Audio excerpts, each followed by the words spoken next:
Hello, everybody. Welcome to another edition of the Coach's Corner on the Fitter and Faster Swim platform. I'm your host, as always, Mike Murray, and today we are thrilled to introduce you all to the Associate Head Coach of the Nova of Virginia program.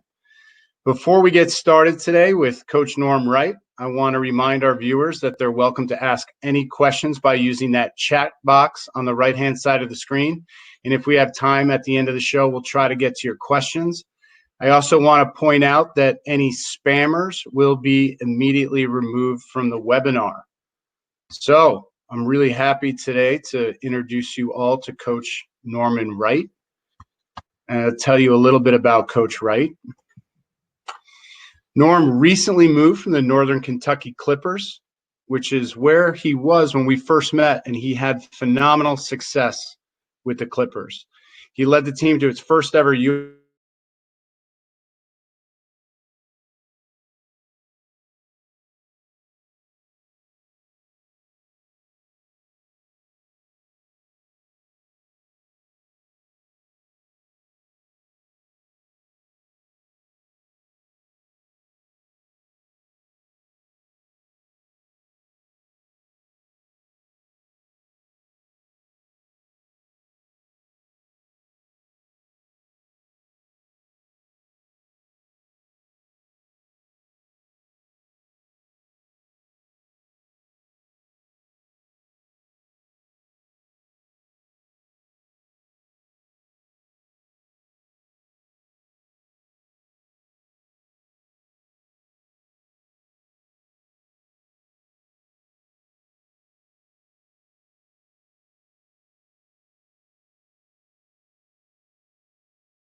Well, I apologize for that, everybody.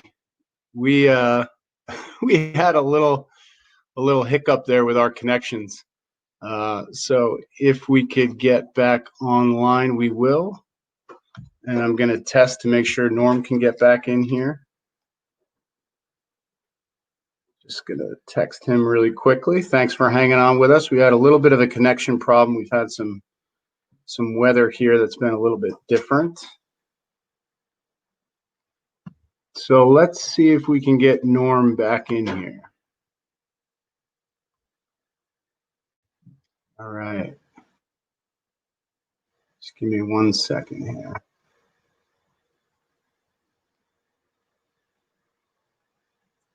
Some of these connection issues happen week to week, so we do apologize.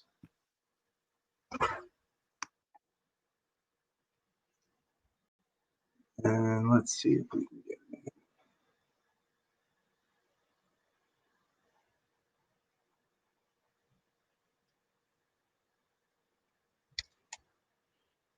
Norm, can you hear me yet on the podcast?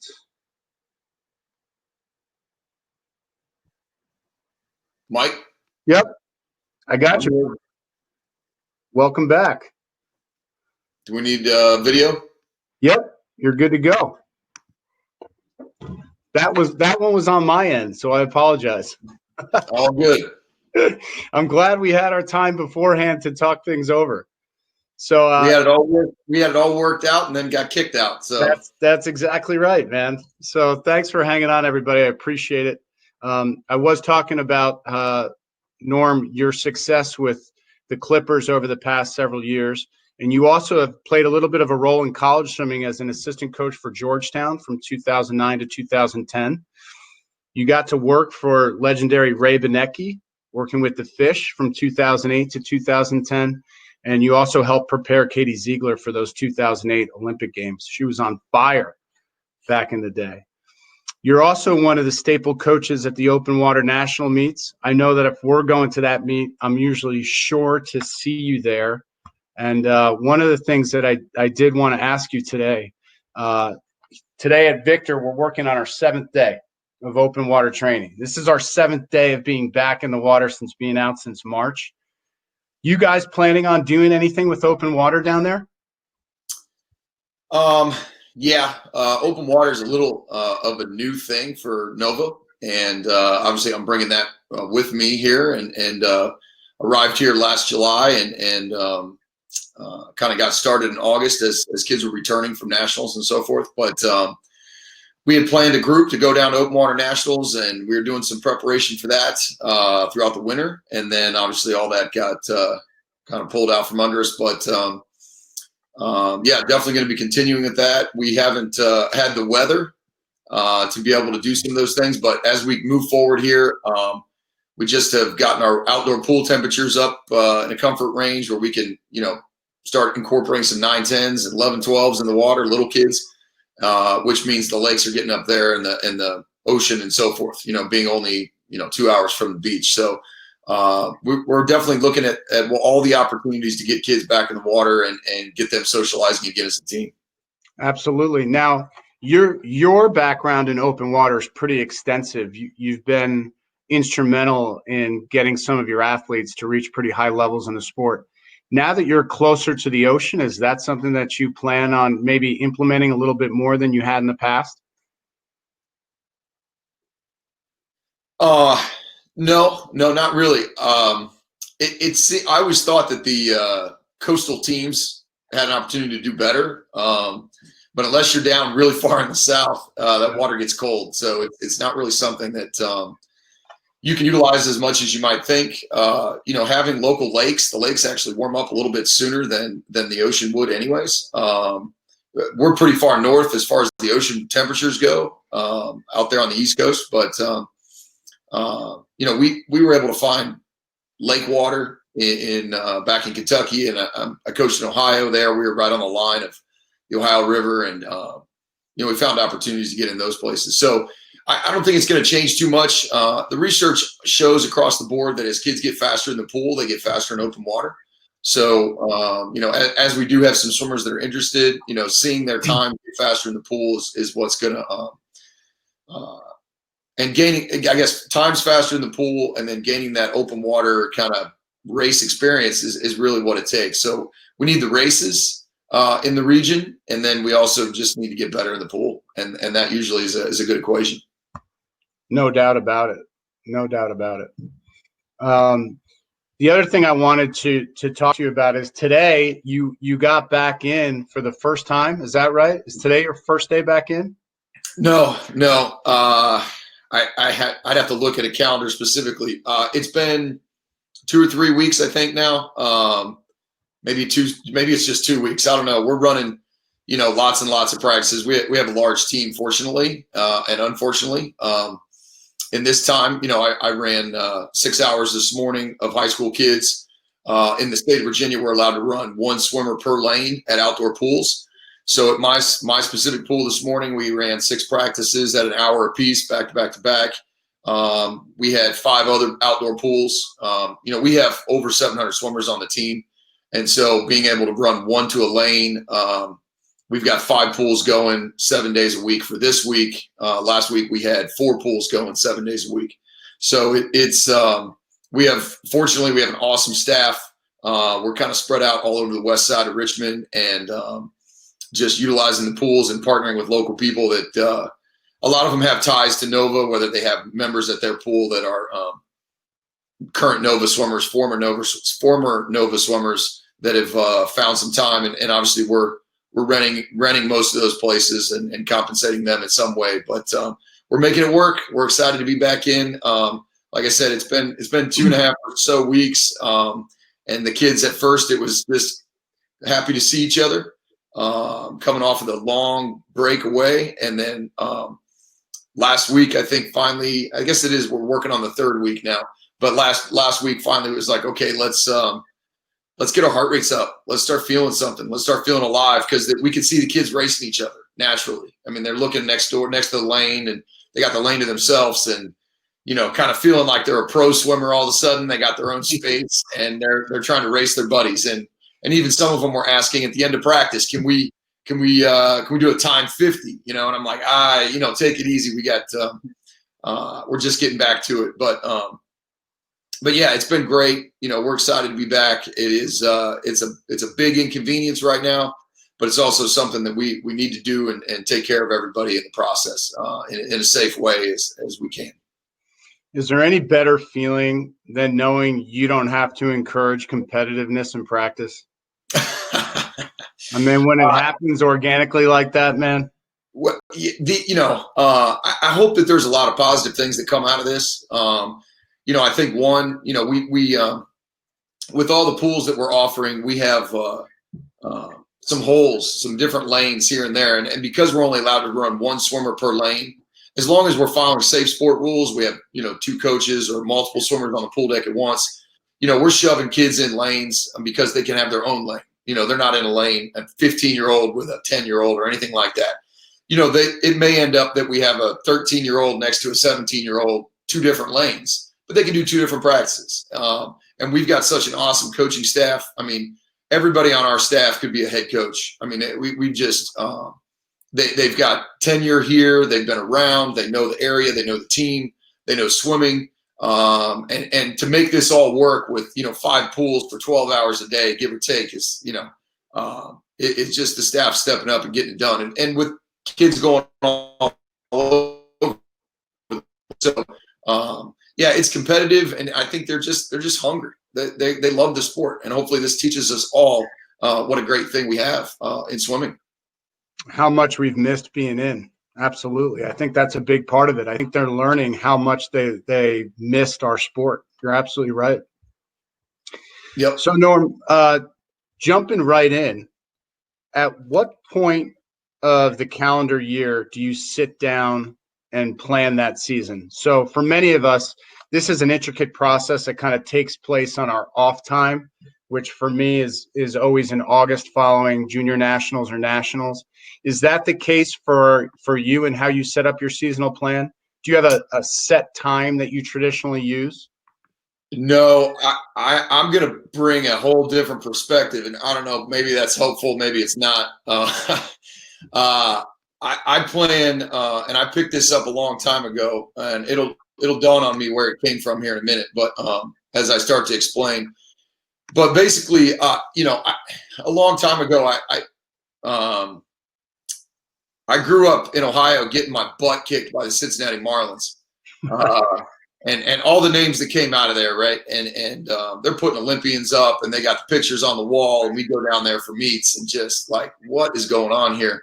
I just grew up in a little YMCA team, so I didn't know anything about anything. And our coaches were great people. But the Marlins in the early 90s when I was swimming, they were coming out of the 80s, right? I mean, legit. And we're doing some volume. And so I initially thought, okay, that's what it takes. We do this amount with the Y, and they're doing that amount with that USA club, and they're putting kids on the Olympic team, and we're not. So that's the answer. Do more swimming. They're doing morning practice. We weren't. So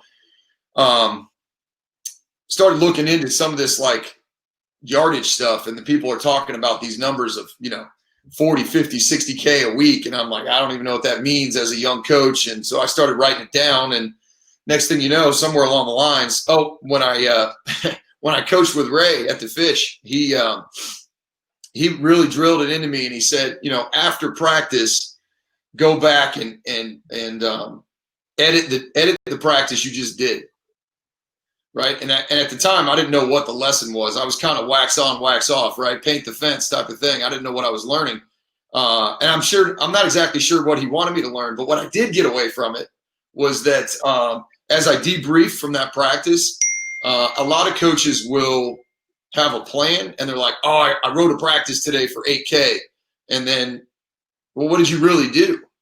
Well, you might remember tomorrow, but 3 weeks from now, you have no idea. So what I started doing somewhere along the lines was I debrief from practice, whether I wrote down their times, I documented those times in an Excel file or in a Word document or something, and my practice file would then change for next year. And it's not that I did the same thing year after year after year, but I would document what we actually did, not just what the plan is. There's all these softwares out there where you write your workout and it tells you 7,200, 1 hour and 20 minutes, right? Whatever. But how much did you actually swim? Well, we only got 68 in, and we got out 10 minutes early because some kid pooped in the swim lesson pool, right? Like, you got to know what that stuff is to be able to go back and debrief and figure out where you are. So that planning happened all year long. Every day I would debrief from practice, whether it was writing down times, documenting yardage, or I would throw a practice out and I'd have to go to my computer because I wrote it up on the whiteboard because it wasn't going well. I completely scrapped it. And I wanted to document that information so I could look back, and it was kind of writing the script for next year, because I would look and go, okay, this week was a bad week from last year. And I could go into that knowing what, that I needed to be ready for that. This is a homecoming week, prom week. And it kind of created the calendar for me from year to year with school information or training information, what we did going into a meet. There's a little bit of art. I do like yardage numbers because it gives me a tangible thing, and I can show you guys how I use those. But I'm not big stickler for yardage. But at the same time, I think it gives me something to look at.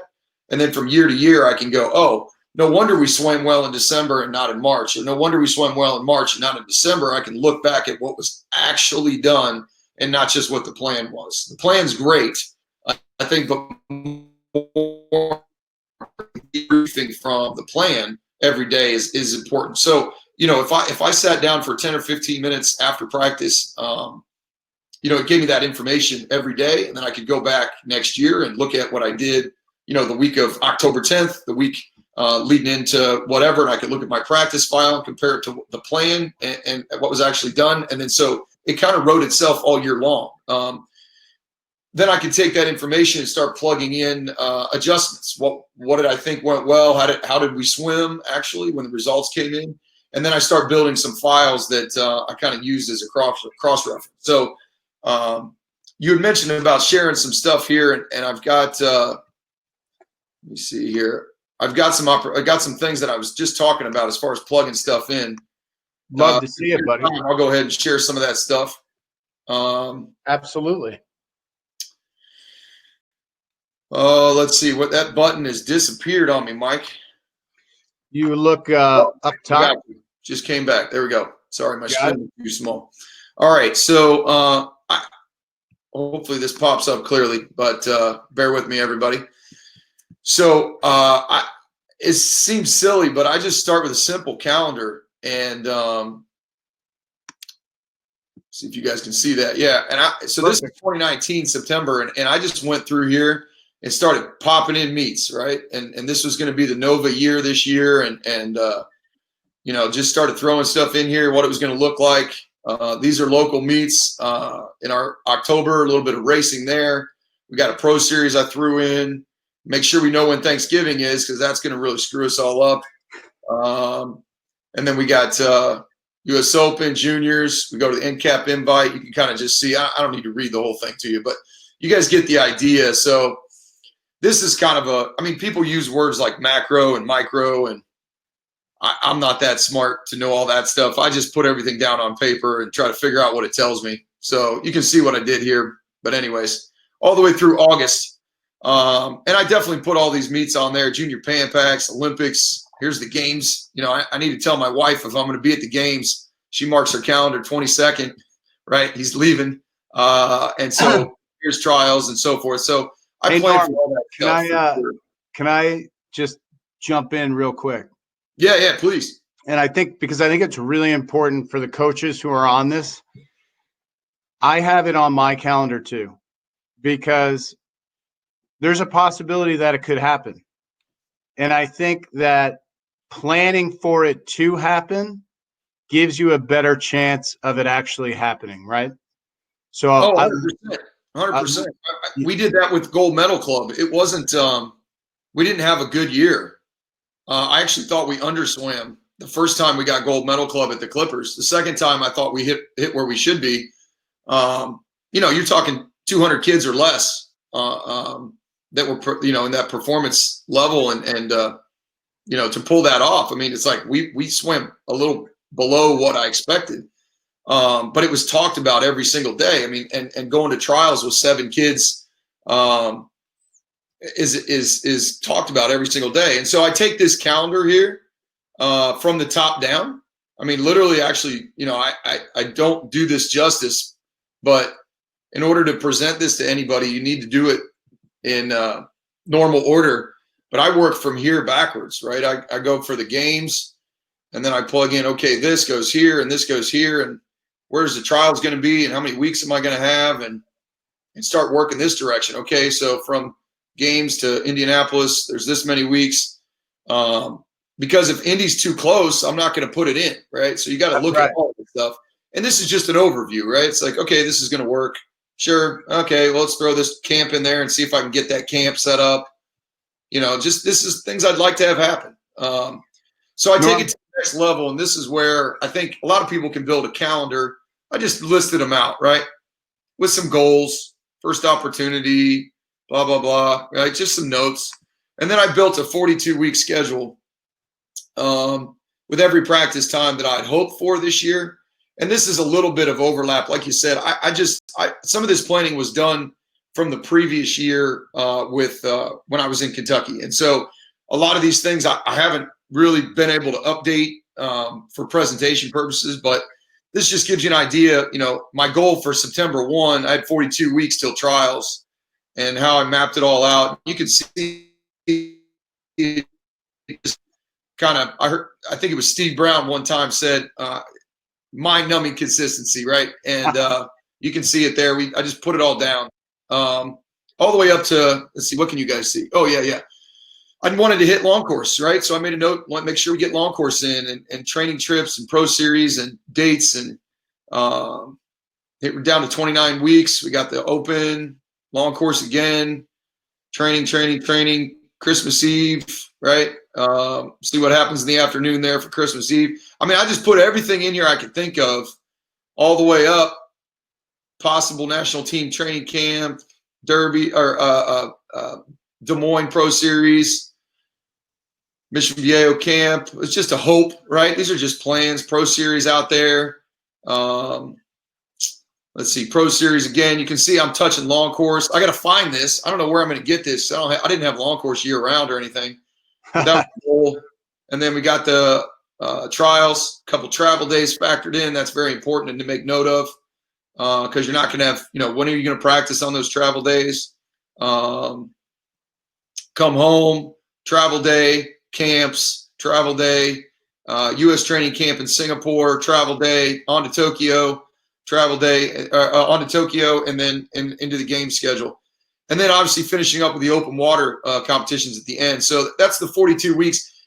It makes me even kind of nervous sometimes, like you said, to show this, because it's like, man, who is this presumptuous jerk who thinks he's going to be at the U.S. Training camp in Singapore?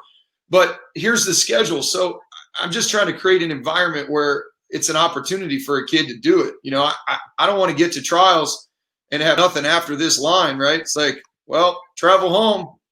I don't know what to tell you. So at least we've got it in writing. At least I know the dates, and I could explain it to somebody, and also explain it to my wife, who holds it down here for me all the time, and takes care of me and the family and everybody else. And so I can show her this in reality, right? This is the actual dates.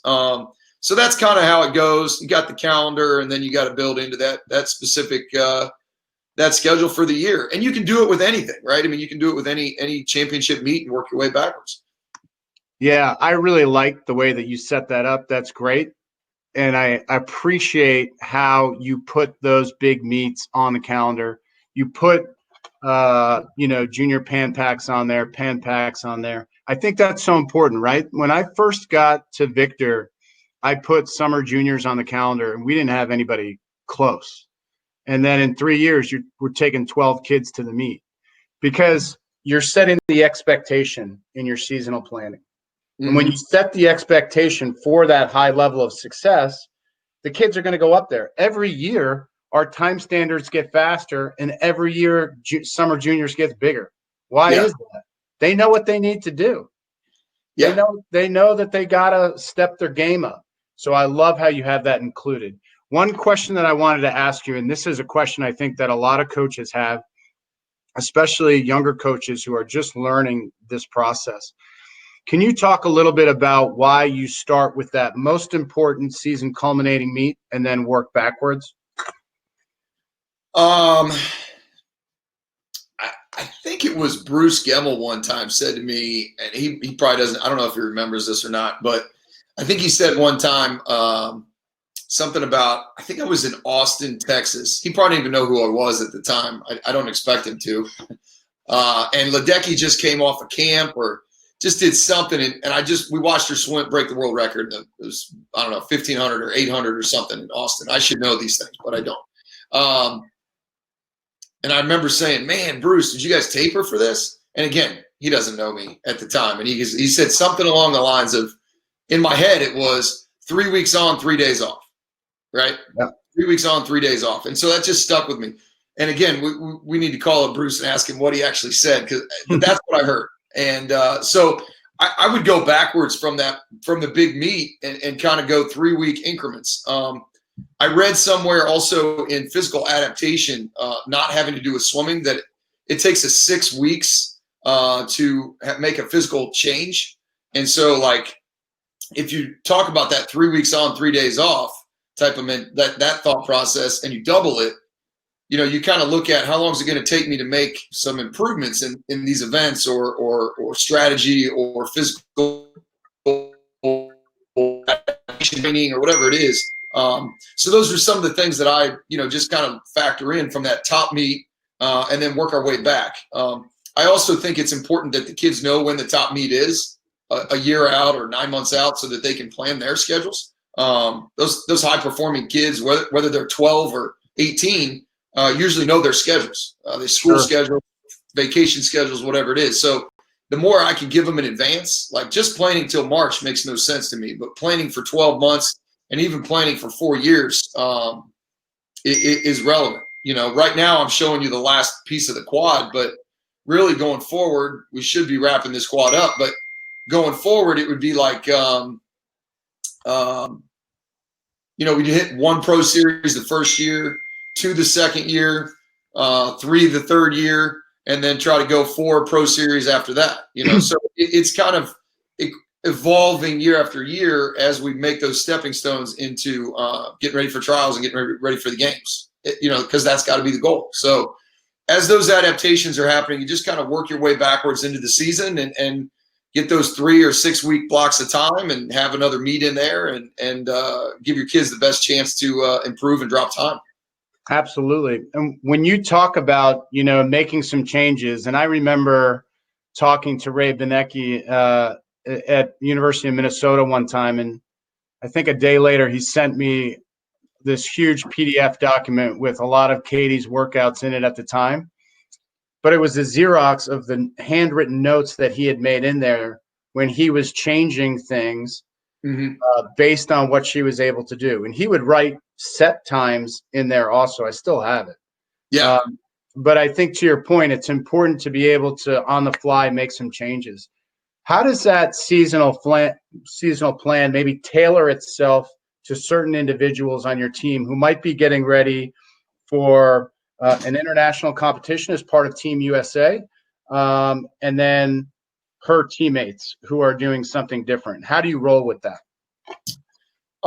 Well, again, if you can schedule, based on the highest level meet, then you can also make sure that meets fit in around that, so that as far as a team perspective, everybody's involved. Everybody gets that opportunity to advance. You get those qualifier meets, like, we've got a system in place with USA Swimming where you can kind of go sectionals, futures, juniors, seniors, right? And if you're leaving out sectionals, for example, and there's no taper meet to get to futures, then how do you qualify? Well, you better make sure you're qualifying in, 3 or 4 months before, right? So you got to communicate that information.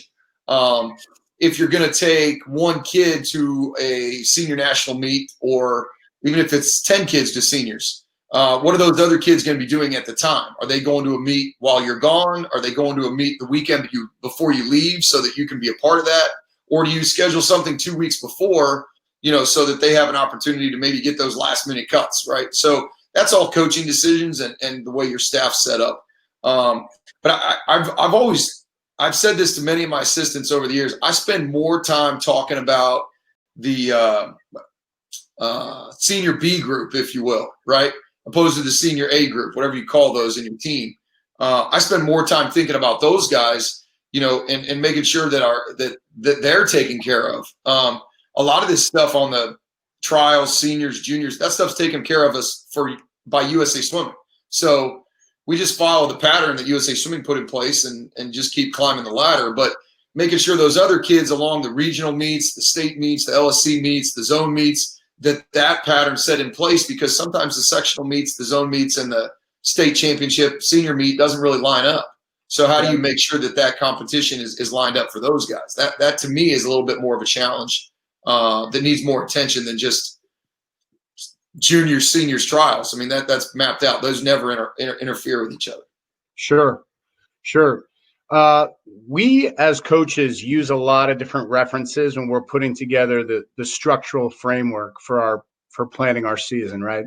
So, for me, a lot of times I like to refer to Maglishko or Banchek, or, sometimes I use some adapted or adjusted plans from one of my mentors, or after talking to you today, I might see something that you did that I like, and then make some changes when I go to put it together for this coming season. What references do you use when you're initially planning some of the things that you're going to do?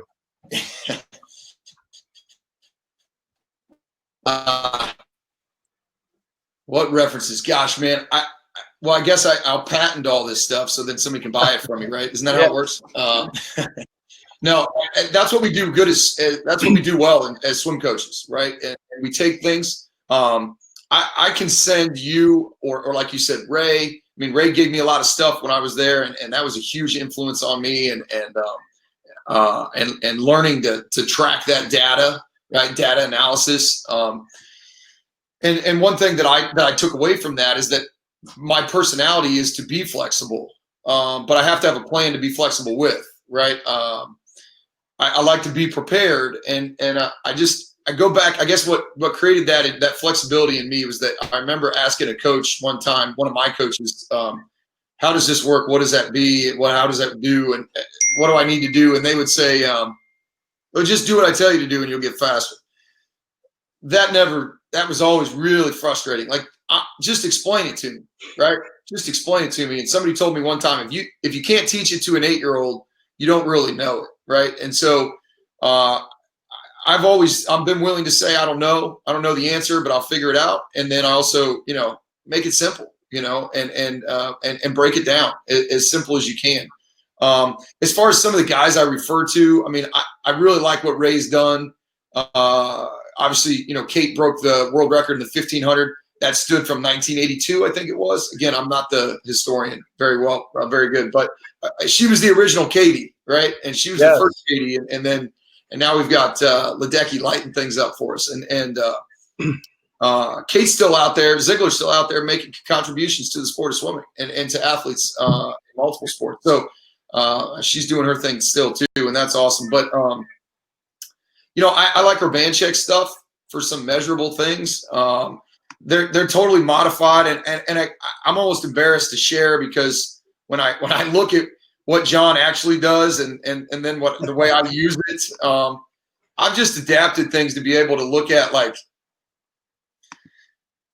trying to use terminology that he's used over the years, and saying things like aerobic and threshold and EN1 and pink and blue and green and whatever. Trying to come up with terminology that will kind of connect with the kids and give them some goal setting tools, and also give them some goals to go off of. And so I pull up charts. I'm trying to see if I have anything little. Yeah, here's a VO2 max chart that I've used. Let me see if I can share this real quick. And it's probably John's thing. I don't know when I came upon this. I haven't been gathering information recently. But it's something we've all seen. Like I said, it's a pace chart. Just percentage chart. Like I said, it's not. Every now and then I'll refer to it, some VO2 max, different things where you can look at 400 times here and compare those to what percentage you're going, and it's just kind of like, I figured he's been doing it long enough. There's something there, worth looking at and worth considering. Let's see. Can you see that? Yeah. And here's that chart right there is my jam, brother. That's where we like to live. It's awesome. But like you said, I think kind of your question was like, how do you adapt some of these things? I mean, I was stupid enough for a while to pull this set of 8 400s on 440 long course out and give it to a bunch of 13 to 15-year-olds who've never done more than 3,500 yards before. And if they're listening, they know who they are. Trust me. And we did that until we got good at it. Well, so we didn't get good at it because it's 440 long course. Nobody's getting good at that very long.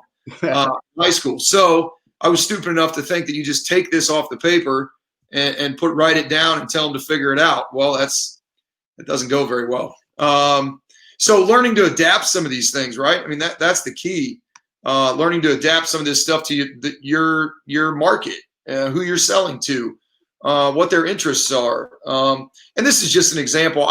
You can take these charts and modify these numbers and make them into anything you want. I mean, it's obviously 8 minutes, 00, right? Like you can change this number and that would you could turn it into a 200 and it would tell you the 50 pace and it'll adjust all the way across. So all of those things are just tools that are readily available to anybody, that anybody can play with. That's the science side of swimming.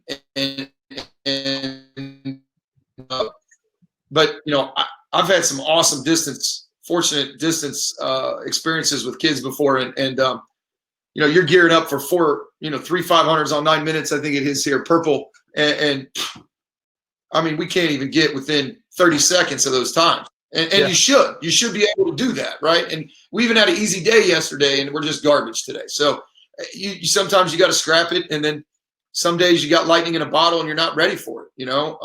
I remember a set where I had a girl push or dive. Let's see, I think we did, what was it, 6 or 8 400 IMs long course. Evens were from a dive, and the last one she dove 4:52.1 long course alone in practice. I thought it was going to be an aerobic day, and she's like, I feel good. Let's go, whatever. So, and then the next day I had to adjust because I knew she was going to be destroyed from that. So the next day we did something different. So you can do all the planning you want, but flexibility, have that art, have that human contact, get to know them, be able to look at their face and go, oh, today's not the day. I can scrap this, get a lot more out of them if I get them ready for tomorrow. I'm sure you've heard of the famous Greg Troy set 2400s.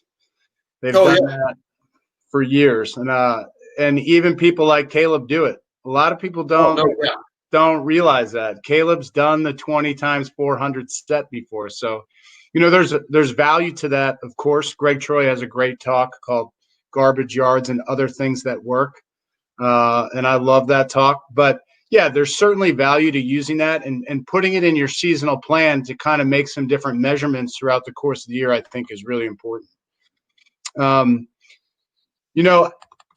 As you're moving to Nova now and you're coming from Clippers, how involved has your staff been? And in this context, we'll use Clippers. How involved has your staff been when you guys are putting together the seasonal plan? Are they giving you some insights that maybe you didn't think about, and then you're, as the head coach, making sure you're putting some of those concerns into it?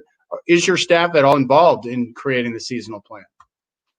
Yeah, absolutely. Like I said, debriefing from practices every day, and some days, I don't know. I don't mean to sound like a robot, but I like to do it right after practice. I'm sure people remember. I sit down in the office, sit down in my chair, get on the computer, click, click, click, click, click for some period of time. 15 minutes could turn into an hour, and then I'm talking to people. Right, I'm having conversations on the pool deck constantly.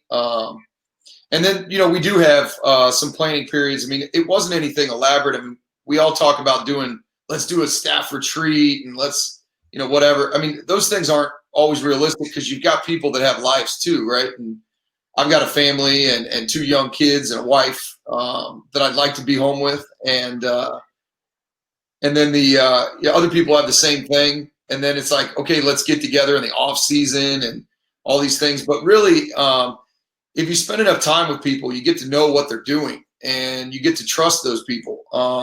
and you learn from them. I mean, I had a really good 11-12 coach at the Clippers who I showed up and my assistant head coach told me she was crazy because she would do a time 500 a week out from the JO meet and just hammer them, right? And I said, but is that crazy? Because those kids go to the JO meet with so much confidence. And I loved that. I mean, there were so many things about the stuff that she did.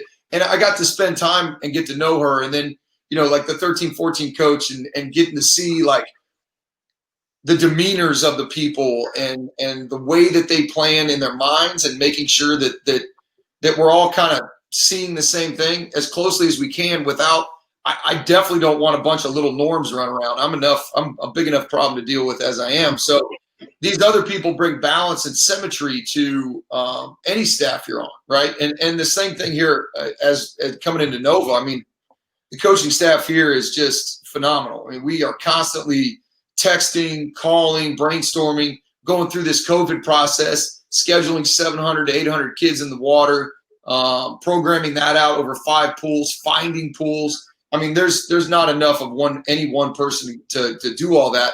And on top of, we're managing a facility that we own with nobody in it. You still got to do all these things. The planning process is to me, it's almost like a relationship, right? It's like it's daily communication to get a little bit better and improve on yesterday's practice and improve on whether it's a small thing or if lights go out or there's the chemicals are off, the water temperature is wrong, like all those things affect everything. And so it takes a lot of people working together, whether it's, a really large staff like we have here at Nova or a smaller staff like I had it back in Kentucky. And it's just on deck communication. We always have staff meetings, but there's more accomplished in between those 200 repeats where you're like, oh man, we're on this. We're figuring this out. How about we try this? And I've always said, let's debrief right when we're done. That's something I take a lot of pride in. We walk out of a meet and we're driving home in the car together. We're carpooling as the staff. Are we going back to that meet this year again next year? The past 3 years have not worked. We got to drop this thing, right? And so again, season planning's happening and the coaches are weighing in. And sometimes it was the 11-12 coach saying, my kids don't need to go to that meet. They do not swim well this time of year because of my plan to beat them down, right? And then another coach is saying, no, that meet's great for us. It gets us ready for the next thing. So it was just constantly, whether I knew it or not, at least talking about it, there was a lot of conversations going on to make sure that everybody was getting what they needed and moving in the same direction. That's a really great answer for a really complex problem that a lot of us face, right? So as the head coaches, we're putting together our seasonal plan. We send it to our assistants, and then we have to be flexible and open to the criticism that they have of that plan, because you and I might not know what the great age group meets are just because we're so busy we can't get to every one of them. So taking that feedback, I think, is so critical when you're finalizing what you're going to do as a staff. And it's absolutely part of the seasonal planning process. And I'm glad that we had that question in there to address that. During that developmental phase of your plan, Norm, and we talked a little bit about, people can call it microcycles, macrocycles. Is your plan, and I think we answered this a little bit with some of the information that you shared on the screen, when you're planning and you're doing it for the first time and you're kind of putting together the different ideas that you have, is it specific for the highest level training group? And is it intentionally flexible to be adapted for those other groups? So we touched on that a little bit just now with talking about how the staff has input, but you're putting that together for your highest level training group. Is that right? Yeah. Again, if we stick with the principle that we're working our way down from the top level meets, we shouldn't flip that upside down when it comes to the process to get ready for that top level meet. It should be the same thing. So I do have another thing that I can share, and Sorry, 1 second. Again, some of this stuff I'm sure to most people looks familiar, but basically I like a 3-day-a-week program where you've got Monday through Wednesday, and then you repeat those things. So Monday and Thursday are pretty similar. Actually, it's maybe here and here. And, this is kind of a weekly program that I've used in the past that went really well for us. So I just typed in 8,000 here in this Monday, but I can tell you, and I can show you in a minute, we very rarely hit that. We very rarely hit 7,000 in the morning. But this was, what I thought would be a good idea. And we threw in some dryland words. I can tell you without a doubt that these drylands didn't happen. We did dryland, but it ended up being 2 days a week. And we did some abs, and then the abs went by the wayside, and I wasn't disciplined about keeping everybody accountable. But I passed this on to my senior coach at the time, and he took this and he said, okay, well, I don't have this many practice slots, and I don't need this many, but how do I – okay, we got a 1, a 2, a 3.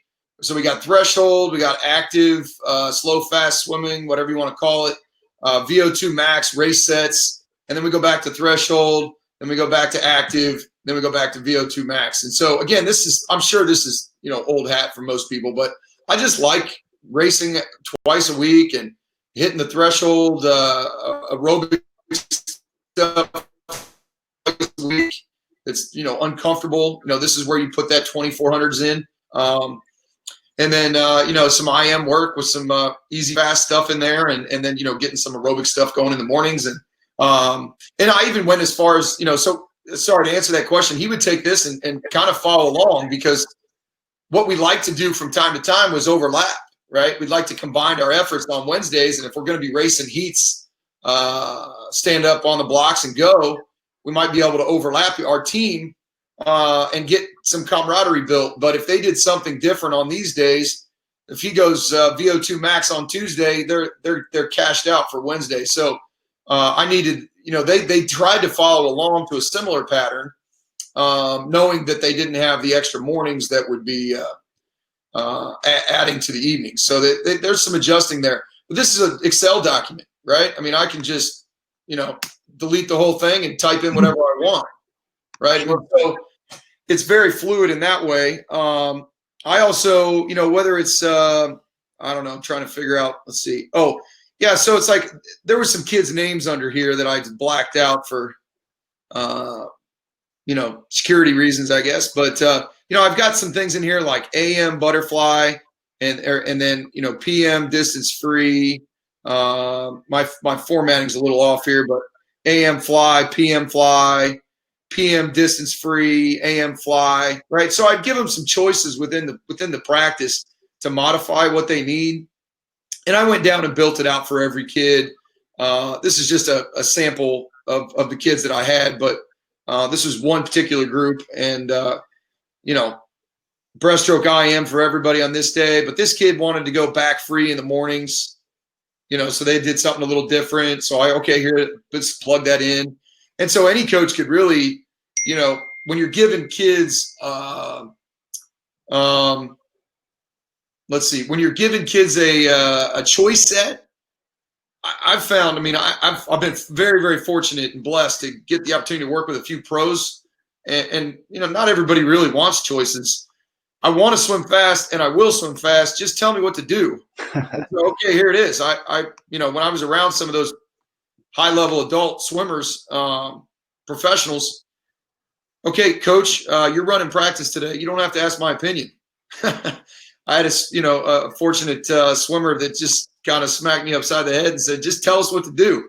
Oh, okay, great. Here you go. So I started doing this for the high school kids. Anybody can plug this stuff in, right? And so I had my 13, 14 coach working in this cycle, right? And he would look at this and go, oh, okay, this is great. Less choices, less opportunity to choose, to skip butterfly or to not work on your breaststroke, right? Whatever. And he would just assign it. Here you go. Here's each day. See if I can click through this here.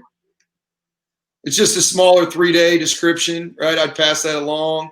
And then this gets a little crazy here, but I would go through every day and I'd plug in a yardage. And if you see here, it's actual swam, This is a 10% increase weekly, and then projected volume. So projected doesn't change. Those are plugged in numbers. But the actual swim is the added up numbers here. And I put notes down here, and we just go across, and I just plug in the numbers. November, here we go. Let's see, what did we actually hit? 69. So there it is. U.S. Open, Winter Juniors, Christmas training. What happened here? Why did I have zeros? Why did this go down? Oh, it's a holiday, right? I mean, you can kind of tells you what's going on. Oh my gosh, what happened here? Why is this? I only hit 17K. Oh, that was Winter Juniors. Okay, no wonder. I was on the road. Different things like this where you can plug in stuff and see what actually happens. And then these numbers are transferred over in my Excel file to here, and it gives me a picture. We all like pictures. We all like visuals. And it carries over the name of the meets and kind of the focal points. Like I see this week here, and I'm like, why? What happened? And I can scroll over it, and it tells me. Let's see, is it showing on yours? No, I can scroll over the bar graph, and it tells me that I hit 17.5 that week, 1700. Well, okay, I must have been at juniors or coming home from open or doing a recovery week, right? I can go back and look.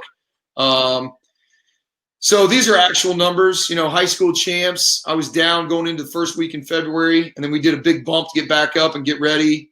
So this is just a graph to kind of show that. Those numbers transfer up here automatically. I don't plug anything into this page. I just plug them in over here and actual numbers, and they just transfer back over.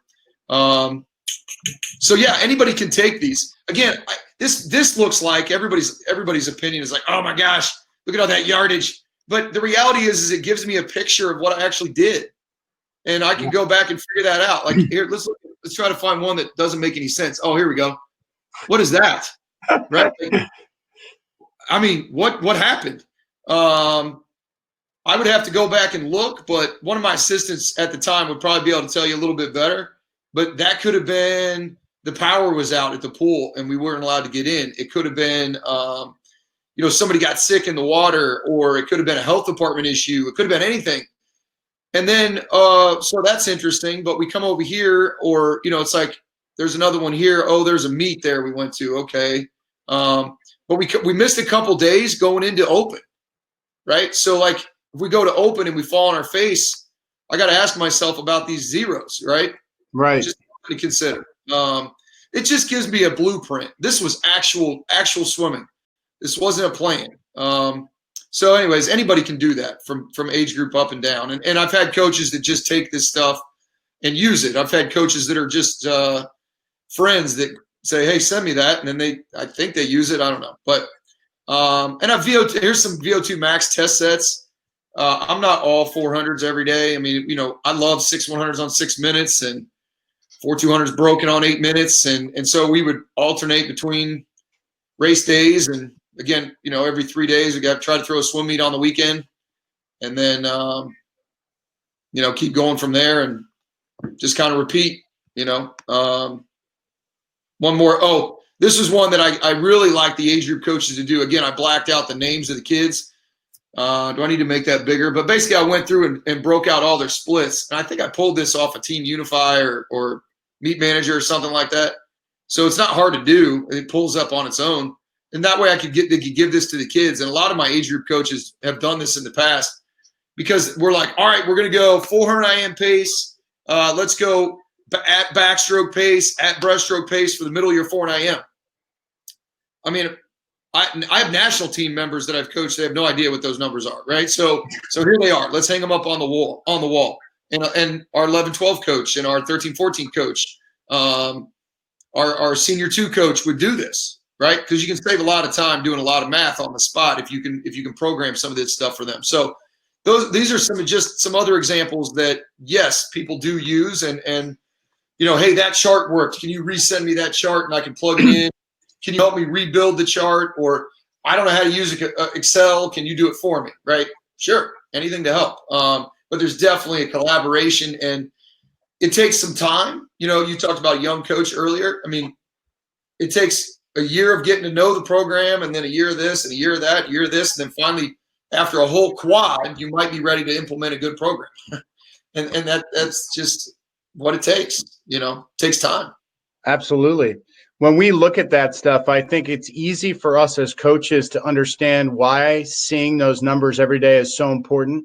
Can you talk about whether or not you have those things posted at the pool or posted somewhere where your athletes can access that information, and why you feel that that's so important that they're seeing what they should be capable of doing? One thing that was really big in getting our national team member to where she is getting her to realize the value of understanding replicating that race speed in practice when we're doing 50s.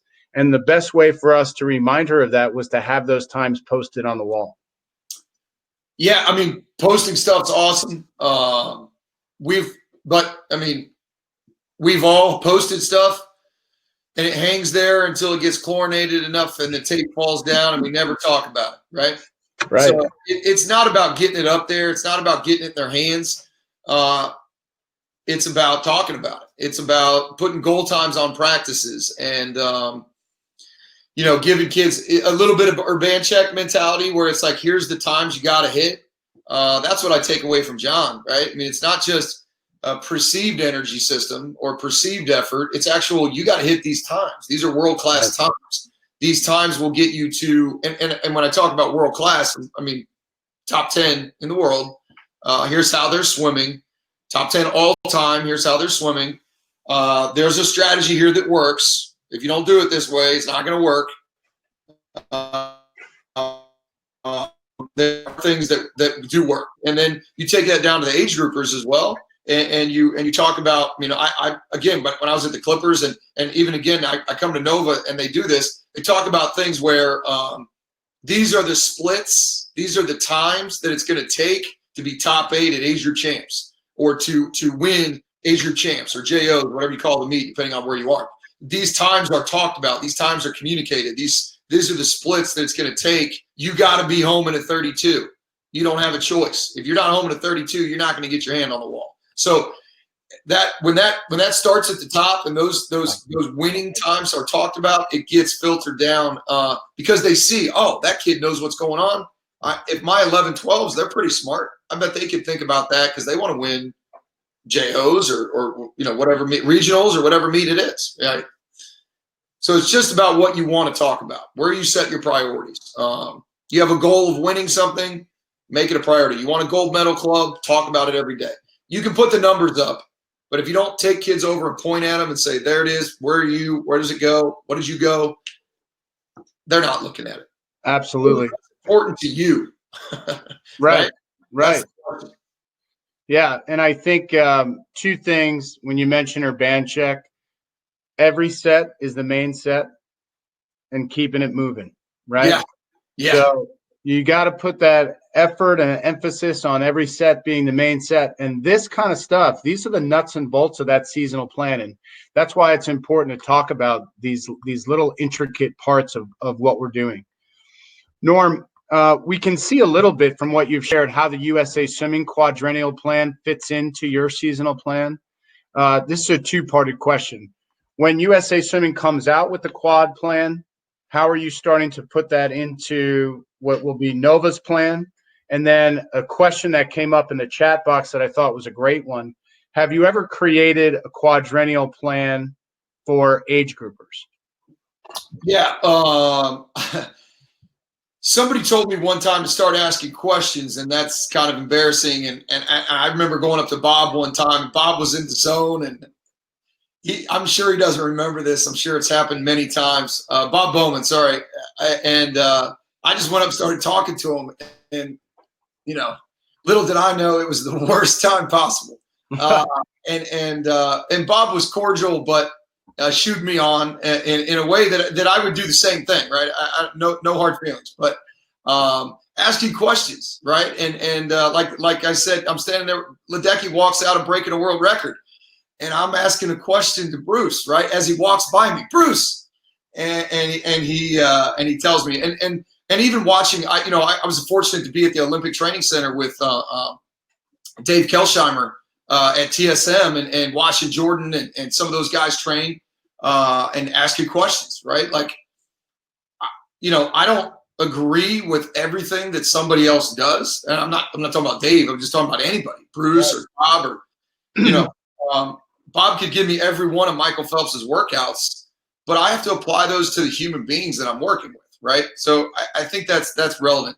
But I guess so. Asking questions is important. I started calling USA Swimming and trying to get that information in advance, right? I wanted to be on a committee. I wanted to be involved to help with that process, but then it also gave me the opportunity to know what was going on, be educated about the sport and what was coming up from a quad plan. And they posted online. I don't mean to, low blow for USA Swimming, but I have a hard time finding the quad plan, national team quad plan on the current website, but it's there somewhere. And I'm sure somebody from USA Swimming can help me if I would ask. My 7-month-old son is preventing me from just spending all night looking for it. But it is there. And you can look up these things. And if you can't find something, call USA Swimming. They're a resource. Yeah, I remember as a young coach, I didn't know what to do. And somebody said, ask questions and call USA Swimming and ask for help. So you take that quad plan, you implement it. And you talked about age group planning. I'm an age group coach, so I don't really coach senior swimmers. Age group kids are age group kids, and they're in the final phase of their age group swimming. When they go off to college, that's something else. So I'm an age group coach no matter what. So I think specifically the question was probably more 14 and under based. Or maybe 12, but I consider myself an age group coach regardless. But I think that I'm not planning for a pro. I don't think that plan, anything that you've seen, yes, it can work for some, but I think pros are adults. They have different bodies at 23, 25, 30 years old. That's not 16, 17, 18. As an age group coach, we know that an 11, 12-year-old needs a nap and a Gatorade, and they're at 100%. A 16, 17-year-old might need a day off and they can get back to 100%. A pro might take 6 weeks, right? I mean, or whatever. It takes some time to help your body recover.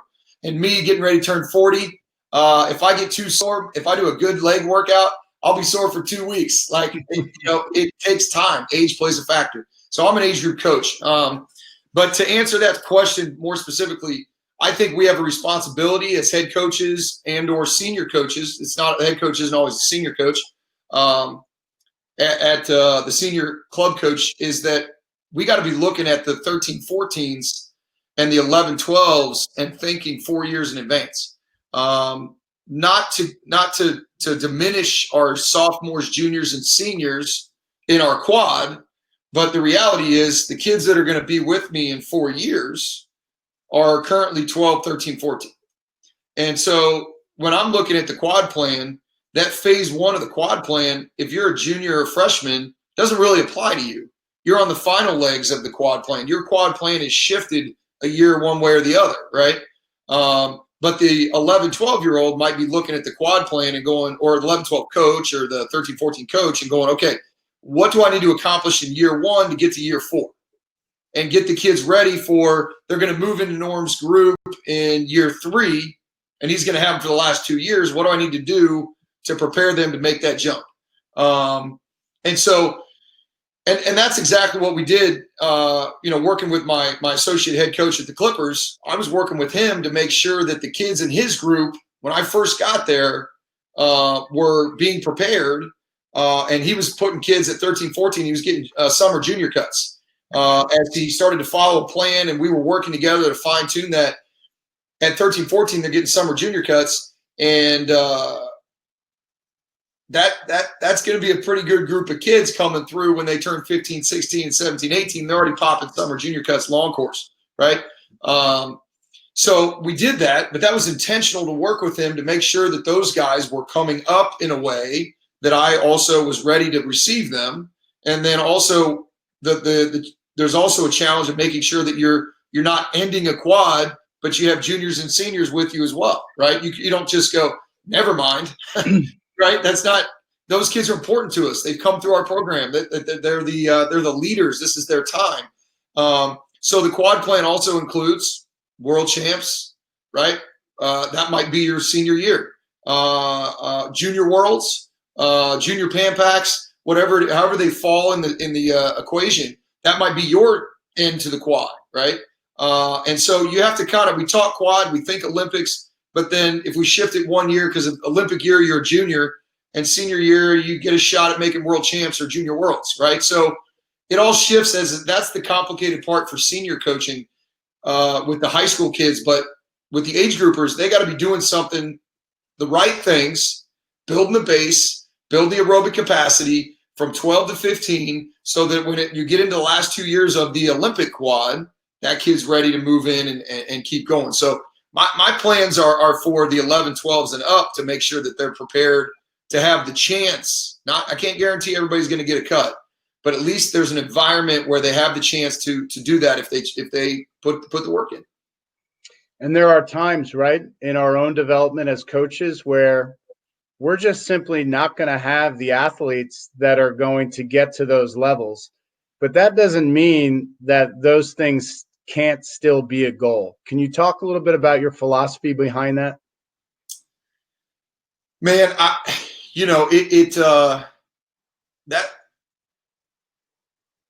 that's a hard one. That's a really hard one for me. I look at, and this is cliche, but I really do look at kids and I think, you're so close to getting junior cuts, summer junior cuts. Somewhere along the line, there's a coach out there that might hear this and text me if you told me this, because I don't know where I got this from. And I even called some people to ask them where this came from. But somewhere along the line, I started thinking to myself, or created a goal that every kid in my group should be 6% better annually. It's a measurable thing. And so they should drop 6% off their time. That's a big number, right? It's a big number. It seems like a big number. Yeah. But as I've looked at kids that become committed to swimming, and we're not talking about the please come to practice. We're not talking about the, take care of yourself, go to bed, stop staying up till 3 a.m. Like kids that just naturally commit to swimming, right? That's the other kids are part of the process as well. And they come around for sure. But the kids that just commit to it, I've done some research and some documenting, and 6% pretty dead on, especially in the age group years, right? I'm talking like 12 to 16. That's 6% annually. 6% better short course, 6% better long course. 6 short, 6 long. And it happens. And I've had other coaches tell me, dude, I don't know where you came up with this number. This is real. And that's our gauge, right? That's our gauge. And so you got to research it for yourself. If you're out there listening, you got to dig into your top swimmers. You got to look at what reality is. You got to say, is this the thing? I was reminded yesterday, I talked to a really good coaching friend of mine and a great coach out there who he got a new coaching job, and I called him up and I said, hey, do you remember when we were doing this and that? And he said, yeah. Remember that year where we went to the December meet and you said, we got more in the tank. That wasn't enough. And he was asking me, like, why do I think that, right? It's not just a gut feeling. I looked at the numbers and we were like 3.5% improvement on the year. And our goal was to get to 6. And by the end of the year, we averaged as a group, we averaged about 6% improvement. So, and that happens to me year in and year out. And I believe if you are changing the stimulus and you're looking for new ways to adapt, you're looking for things to change, you're looking for the next level, 6% can be accomplished at the age group level. I'm not talking about pros. That's a different world, right? Age group kids filling out, getting older, getting bigger. Maturation makes us coaches look pretty good.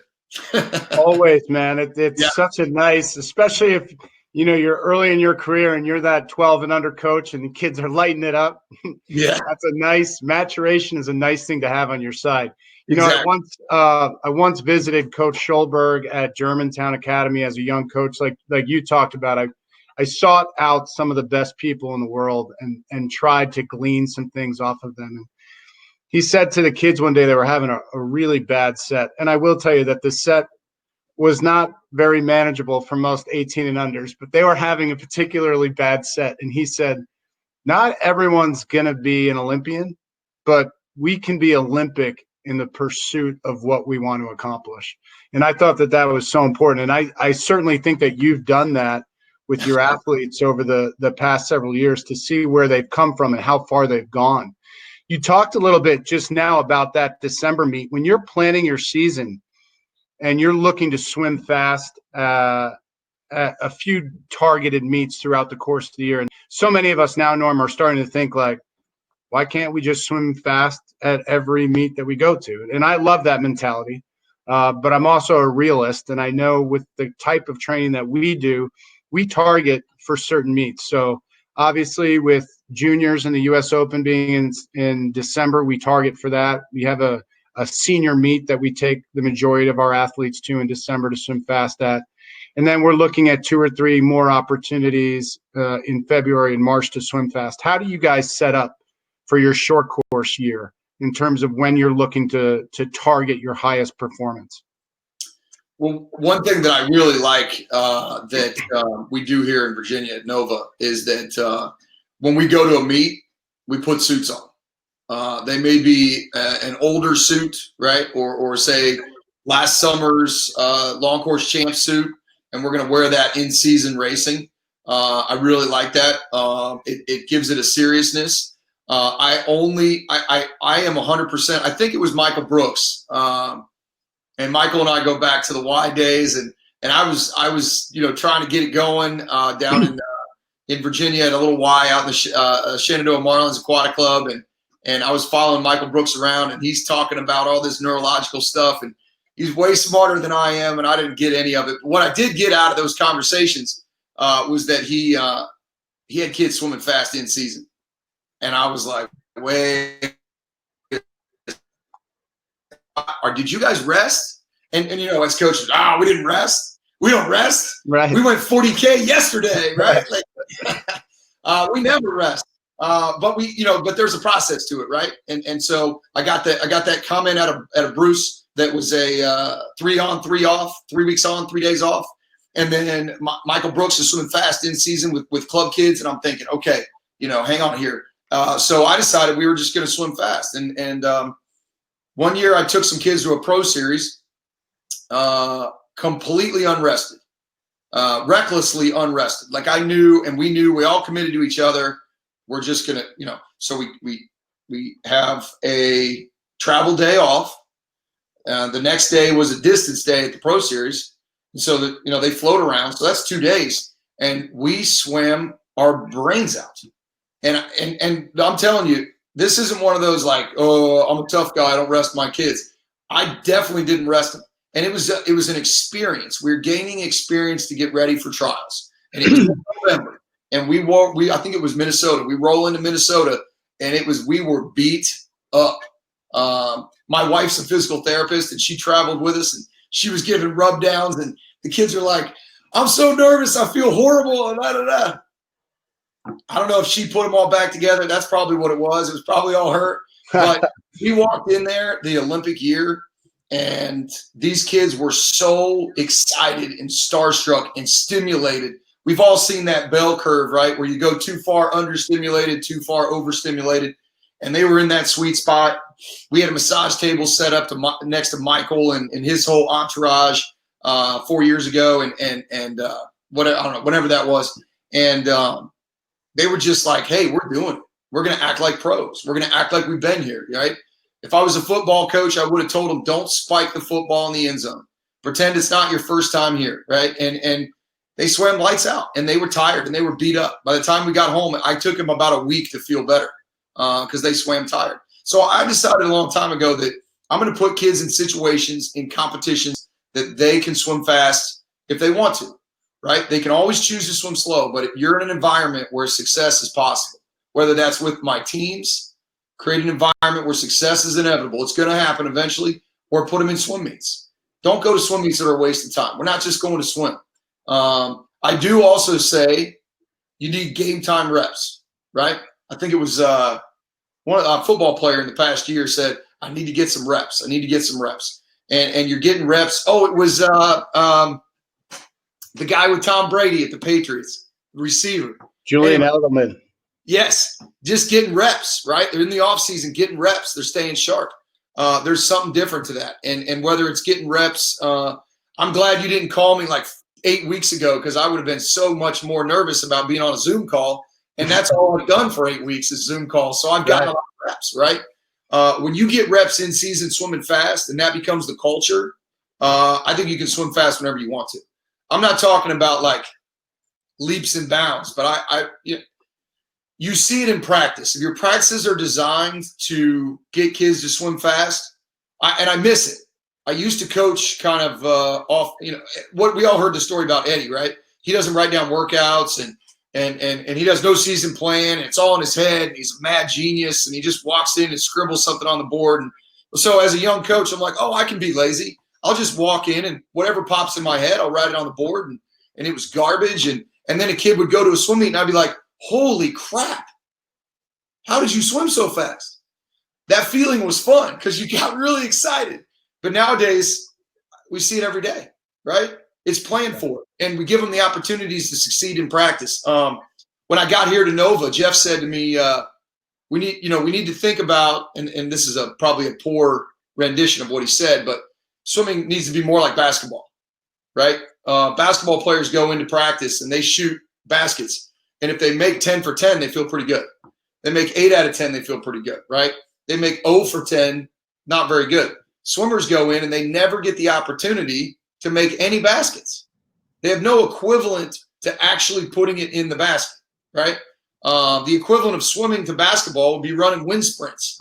You run wind sprints for 2 hours and you go home. You can only do that for so many days in a row. So if we give them an opportunity to make some baskets in practice, hit some times, make some improvements, track those times, write them down, see that annual stepping stone or monthly stepping stone. You walk into a meet, and I just stand there, and Chris Plum said to me one time, come on, Norm, get excited. And I'm like, dude, I'm excited. I already know what's going to happen, right? Like, I've seen it every day. And if it doesn't work out, that's okay. We'll get back to the drawing board, but I already know what's possible, right? It's not going to be a surprise. Just giving Chris a shout out.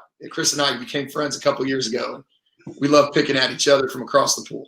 Well, I'll tell you what, man, you were excited when you and I were racing in Tempe 2 years ago. We were running up and down the Tempe Town Lake, getting in each other's ways. That's right. That was a great meet. But to your point, we've had a lot of kids get their first junior cuts, at some of those bigger meets. When they relaxed one of the Grand Prix time standards, I think we ended up bringing 4 or 5 kids. And it's their first time racing at a meet where some of their heroes are in the meet, and they just feed off of that energy. And you just got to let them tap into that electricity and let them have at it. So I like. What if you would have told them, hey, this is an in-season meet. We're not expecting a lot. Control your expectations, right? Dumb down your expectations. Hey, why not you?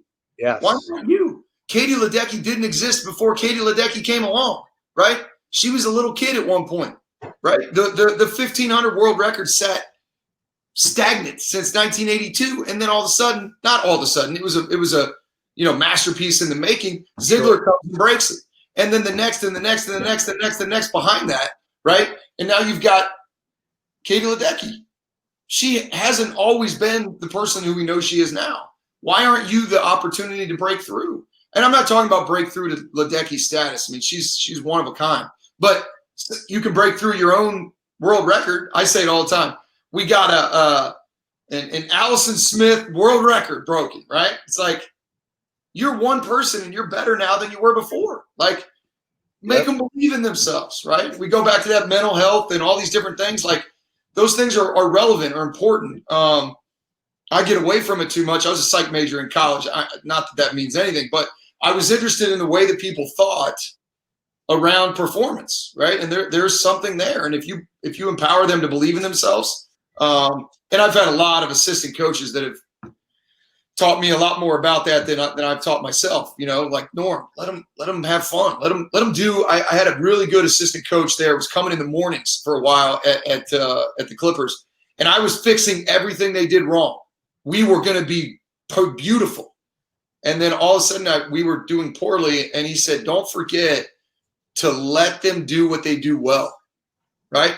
Like, you're fixing all this stuff. You're telling them all the things they're doing wrong. You're coaching the hell out of them, but they're not doing anything they're good at, right? It's the equivalent of saying you're a butterfly, but I'm going to fix that breaststroke, and we never do butterfly, right? That was that. How stupid was I? So I've learned a lot from those people to say, hey, be good, and it's okay, right? Let's pump them up, get them ready. Oh, absolutely. Norm, one of the favorite topics we've had on the show is what was the most particularly memorable set that one of your athletes crushed this year? Oh, I got to get my pen out. I'm writing the set down. Gosh, we've swam really fast at Nova this year. It's hard to really pinpoint it. I mean, I took a kind of a stance in talking about relay sets, and it wasn't anything exciting. I mean, we would get up and talk about. I think I stole this from Braden down at NC State and trying to steal from 800 free relay, right? When he was doing that whole thing, and we're going to talk about relays every Tuesday, right? And they got excited and got up and got going on some of those relays. For me, this past year has been a transition a little bit and learning a new system and learning what sells here in Richmond and with Nova. But we also introduced a open water training group that on Saturdays would train, some open water style practices. And basically that's just bigger volume when it comes down to it and heavier freestyle, and so that we just do that once a week. And so those guys really stepped up and did a great job. But a year ago, last summer, when I was back in Kentucky, again, I think I told you about it. It was, I'd have to look up the exact, but seeing a 15-year-old girl dive a 452, 400 long course IM alone in practice, that was pretty awesome. And I think it was six 400s, something like that. Straight swim, and I remember you posted that. Yeah. And I text like a couple people and I'm like, this is happening right now. Like that was one of the best. And I know she did it because I've seen her at so many meets. That was one of the best training performances I've seen. That was fun, right? I mean, I've been I can talk about this kid who made 6 100s on 105, right? Like it's all relative. I mean, I really don't. I mean, that's fun, but it was expected, right? Like you should have gone 452. Your goal was to go 435. Like you can't be that far off in practice, right? And it was fun. It was fun, and that many reps and that long of a duration of time and swimming alone and stuff was challenging. But again, I just like that kid this year. I remember that kid who just cried right when they did it, right, and it's nothing worth like writing down. It's 6 100s on whatever, and they're like, Norm, I finally made it, right? Tears running down their face. That's just as exciting to me. It really, truly is. And I've caught a lot of flack over the years because people like to criticize. You're only worried about the top kids or whatever. But man, those kids raise the bar for the entire program. And I have an obligation for the entire program. I have an obligation for the 12-year-old and the 10-year-old who look up to that kid, who are going to raise the bar as it keeps going, right? But to watch that kid like just get a best time for the first time that year, I mean, and hit that goal. I mean, that's where it's at, right? And you spend all that time, like you want kids to love the sport. We really, really do. And we plan for that. We plan for kids to get better so that they come back and they love the sport. And whether that's a 23-year-old, a 16-year-old, or a 12-year-old, and that's what we missed this year. Not to get too much into COVID, but the planning component going forward is tough because we didn't get to have that. I got better, right? Yeah, kids drop time throughout the year, but that big culmination championship, coaches are just left like unfulfilled, and swimmers feel the same way. And I just, if any swimmers out there, any coaches out there, if you can tell anybody who's thinking, I don't know if I can do that. I don't know if I can come back, right? Just don't go out on the bottom. Go out on top, right? Win that last Super Bowl, win that 7th championship, whatever it takes, but don't quit when you lose, right? Go one more year and see how it goes, because we don't know anything going forward, but I can tell you we're all empty. I've been empty. I wanted to see that fast swimming, and hopefully we all bounce back from this. I'm sure we will. We'll find a way. Like you said, make the standards harder. I was almost disappointed that they said that the NCAA standards are the same for next year. Yeah. Let's go. Put pressure on us, baby. Diamond pressure makes diamonds. I say it all the time, right? Let's go. So, I like I said, there's not one particular set. I mean, it's been exciting to watch kids get better at underwater. It's exciting to watch kids swim fast. I mean, I did a 9,000 straight set in practice one day after warm up with kids who've never even seen that written down before. And they stepped up and did it as a preparation for open water. That's open water specific, right? That's not a 50 freestyle training set. So, I've just been really proud of a lot of people over the past year and a half, right? In my transition period, for sure. Absolutely. This has been awesome, Norm. I really appreciate it. I could stay on with you for another half hour, talk swimming. It'd be great. My family would kill me. Yeah. But, and we're actually heading out to go hit some open water right now. But nice. If people want to connect with you, Norm, if they want to get some of those resources that you shared, how can they get in contact with you? I guess the easiest email address is norm4401. Awesome. Norm, NORM 4401 @gmail.com. Fantastic. And that's my permanent email address. And I'll respond at some point. I mean, you can look me up on Facebook or whatever. I don't know. I'm not very good at social media, but I post stuff sometimes. We will. I will connect with you, Norm, in the next couple of days, and we'll get some links up so that if people wanted to click on them and get some of those, that would be awesome. I know that I am going to be really interested to pen through some of that stuff myself. We really appreciate your time. All the best at Nova. So glad that you guys are back in Eastern training. Zone, baby. Yeah, Eastern Zone. Let's do it. Yeah. And we will. Let's get some open water meets. Anybody in the Eastern Zone who's paying attention, we need to coordinate some open water meets. I'm on the Open Water National Development Committee with Caitlin out at Olympic Training Center, and we are excited about getting some open water meets on the ground. That might be, honestly, outdoor venues. I mean, we might get there sooner than we're going to get back inside pools. So I'm just putting a plug out. I don't have an answer right now, but I just know that we might be able to get to the beaches before we get back inside the chlorinated swimming pools. So.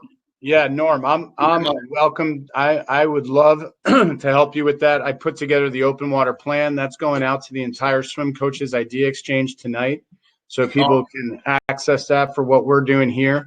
But I have been talking to our kids, and we are going to be actively working to make that happen here in the Eastern Zone. So you and I will get together on that soon. But Norm Wright, thanks a lot.